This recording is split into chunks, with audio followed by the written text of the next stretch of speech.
सतगुरु तेरा ही आसरा, हाजर नाजर जिंदा राम तेरा ही आसरा। सासंग जी, आज की ये जो साखी है यह पूज्य परम संत मैनेजर साहब जी के टाइम की है।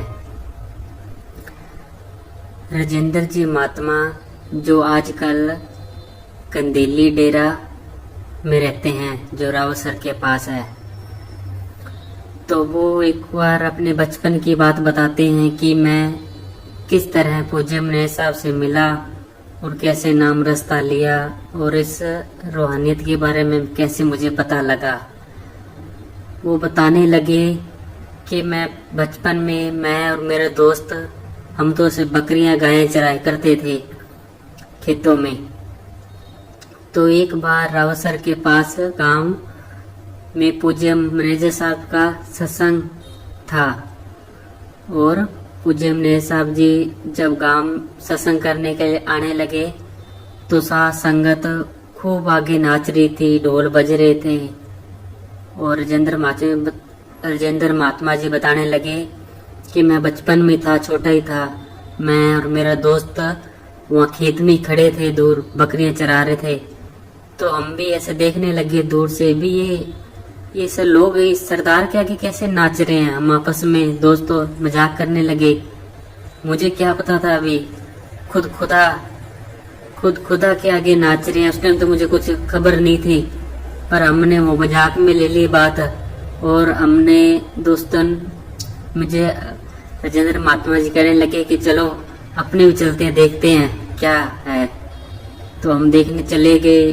वो सब मस्ती कह लो या कुछ भी कह लो, जो ढोल धमाके बज रहे थे, तो मैं भी ऐसे नाचने लग गया उनके साथ संगत के बीच में। पता मुझे कुछ नहीं था, तो मैं भी ऐसे नाचने लगा। करते करते पूज्य मैनेजर साहब जी फिर सत्संग की तरफ, वहाँ जहाँ सत्संग रखा था वहाँ पहुंचे और सत्संग शुरू की।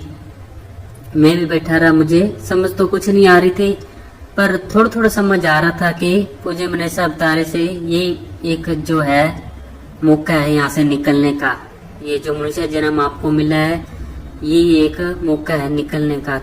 तो राजेंद्र महात्मा जी बताने लगे, कुछ मुझे समझ आ रही थी कि अगर इस बंदे को मैंने पकड़ लिया ना, अगर इसके साथ यारी डाल ली, तो ये मुझे इस दुनिया से पार न जा सकता। ये बात मेरी पूरी उस टाइम में जम गई। पूज्य मैनेजर साहब के जो वचन सुने मैंने, मेरे ख्याल उस टाइम पलटना शुरू हो गया और मैं पूज्य मैनेजर साहब की तरफ गौर से देखता रहा। जैसे सत्संग समाप्त हुई तो मैं पूज्य मैनेजर साहब जी के पास गया और जो जिनके घर थी उन्होंने मिला भी दिया शायद। तो फिर पूज्य मैनेजर साहब जी पूछने लगी, भी ये क्या करता है तू? तो मैंने कहा, जी मैं तो गायें चराता हूँ, गायें बकरी। और तो पूज्य मैनेजर साहब जी कहने लगे, गायें तो हमारे डेरे में ही है, चलेगा हमारे साथ?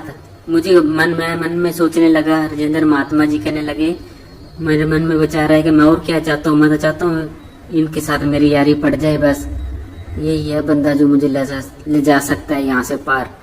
उस टाइम मुझे बिल्कुल इस रास्ते से अनजान था कि खुद खुदा के साथ मेरी बात हो रही है। तो जो दोनों जहाँ का वाली है उसके साथ मेरी बात हो रही है। मैं इस रास्ते से बिल्कुल अनजान था और मैं अंदर से ये सोच रहा था कि किसी तरह इनके साथ मेरी यारी पड़ जाए। पूज्य मैनेजर साहब का कहना था कि चलो फिर हमारे डेरे भी गए हैं, चलो हमारे साथ। बस मैं उनके साथ हो लिया वहां से और डेरे में रहा, कभी घर आना कभी डेरे। ऐसे करते करते मेरा वहाँ जी मन लगने लग गया। सत्संग की सेवा करनी, पूज्य मैनेजर साहब के मजलिस सुनता और धीरे धीरे रास्ते के बारे में मुझे पता लगने लग गया कि दुनिया में लोग कैसे फंसे हैं और कैसे संत उनको निकालने के लिए आते हैं।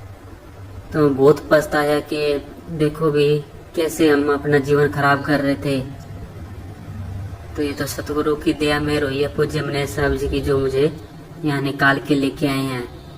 तो डेरे में रहते काफी टाइम हो गया।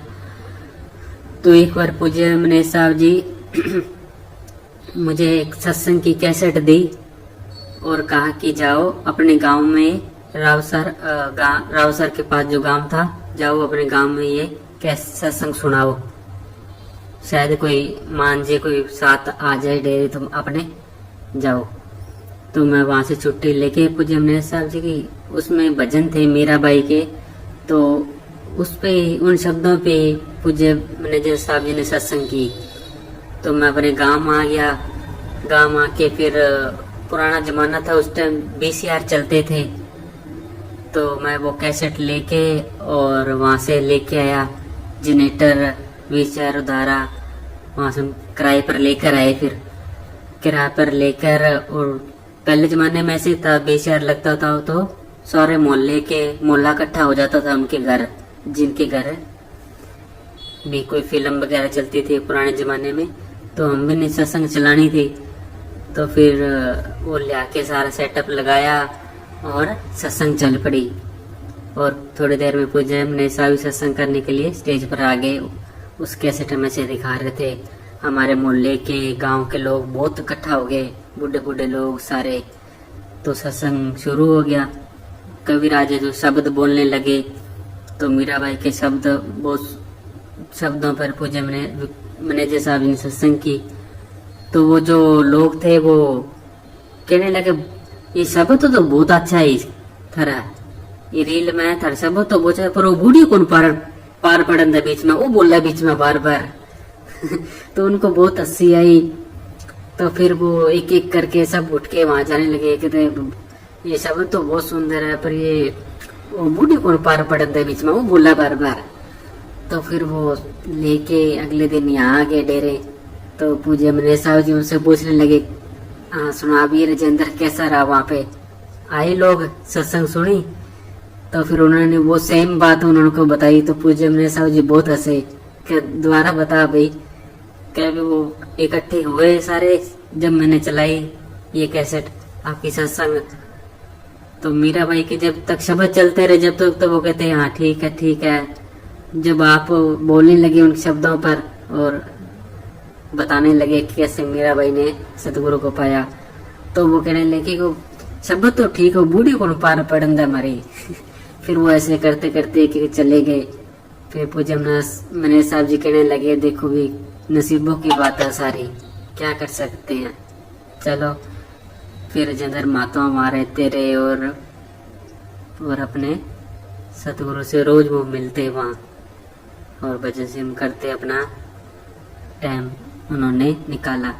जब वो गांव जाते तो वो देखते जो उनके साथ लड़के बकरियां चराते थे, वो आज भी वहीं ऐसे डग्गल मारते फिर रहे हैं।